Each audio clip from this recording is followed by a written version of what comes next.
UP police से जुड़ी तमाम बातें अक्सर सामने आती ही रहती हैं। इसी कड़ी में हाल ही में वाराणसी में यूपी पुलिस के एक दरोगा ने खाकी को खाक में मिलाने का काम किया है। दरअसल वाराणसी में एक दरोगा लगभग 42 लाख की लूटपाट का आरोपी पाया गया है।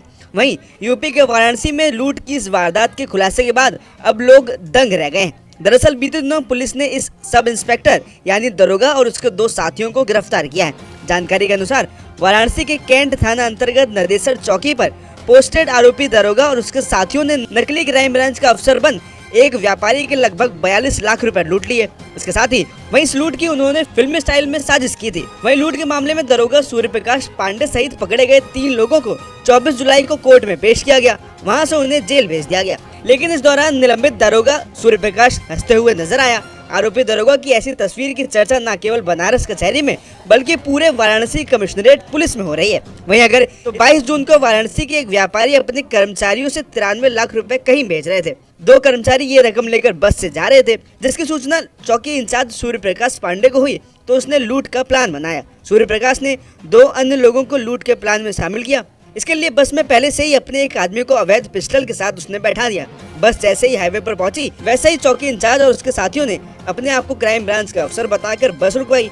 फिर दोनों कर्मचारियों को बस से उतार दिया। हवाला का पैसा बताकर 93 लाख में से 42.5 लाख रुपए रख लिए और 50 लाख रुपए उसे वापस लौटा दिए। वहीं दूसरी ओर इस मामले के सामने आने के बाद तमाम लोग अब एक बार फिर पुलिस पर सवालिया निशान खड़े करने लगे हैं। लोगों का मानना है कि अगर आम जनता की रक्षा करने वाली पुलिस ही इस तरह से अपराध में शामिल हो जाएगी तो कानून का स्तर आखिर कितना नीचे गिर जाएगा। जहां जाएंगे वहीं आलोचना होगी, क्योंकि अगर आप ये देखो तो पूरे देश में उन्होंने किसी राज्य को कुछ नहीं दिया। जो बिहार और उसके आंध्रा की बात कर रहे हैं, एक्चुअली उनको भी कुछ नहीं दिया, क्योंकि बिहार का तो ये तय हुआ था ना कि स्पेशल स्टेटस देंगे, वो तो दिया नहीं। एक पावर प्लांट के लिए दिया, एक सड़क के लिए दिया, तो बिहार के साथ भी अन्याय किया एक्चुअली इन्होंने। ऐसे ही आंध्रा को भी कुछ नहीं दिया, सिर्फ राजधानी के लिए दिया। तो ये डर के उन्होंने दोनों जो है अपने गठबंधन दलों के हैं उनको खुश करने की कोशिश की, लेकिन एक्चुअली उनको भी कुछ नहीं मिल पाया है। तो इसलिए वो भी कोई लंबे दिन तक खुश नहीं रहने वाले। इसलिए इस बजट में जो है किसी राज्य को कोई सहायता नहीं। अगर वो शोकेस करने जाएंगे जगह जगह तो उनको वहां पे उल्टे जो है लोग आलोचना का शिकार होना पड़ेगा, लोग उनकी आलोचना करेंगे। बीजेपी कह रही है कि नॉर्थ बंगाल को नॉर्थ ईस्ट के राज्यों के साथ जोड़ देना चाहिए। देखिए, बीजेपी के बर्तनों को मैं बहुत अच्छी तरह पहचानता हूं। वो जो कहती है वो कभी करती नहीं है, ना कर सकती है।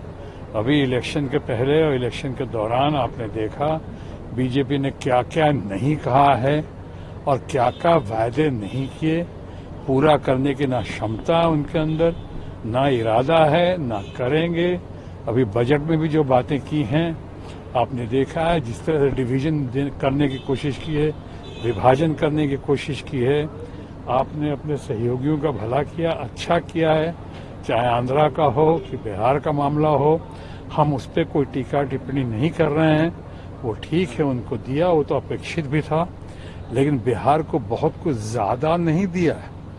2 अगर एक्सप्रेसवे दे दिया और चंद मेडिकल कॉलेज, हवाई अड्डे, हवाई जहाज का प्लेटफॉर्म देने की बात की, एरोड्रोम देने की बात की, उससे कुछ नहीं हुआ। वो कुछ नहीं होगा ज्यादा, क्योंकि ये मांग बहुत पुरानी थी।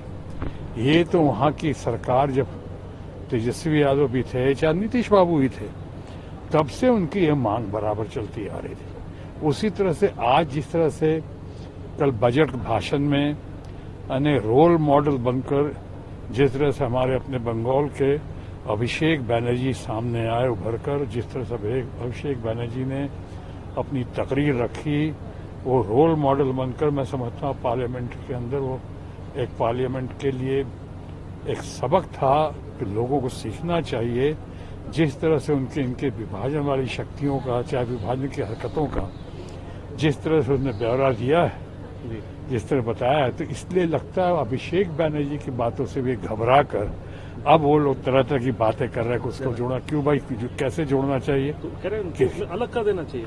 वही कहते हैं कि हाँ अलग कर देना चाहिए। ये सब कौन कह रहा है? किसके अंदर शक्ति है, क्षमता है, अकल है, इस तरह की बातें कर रहे हैं?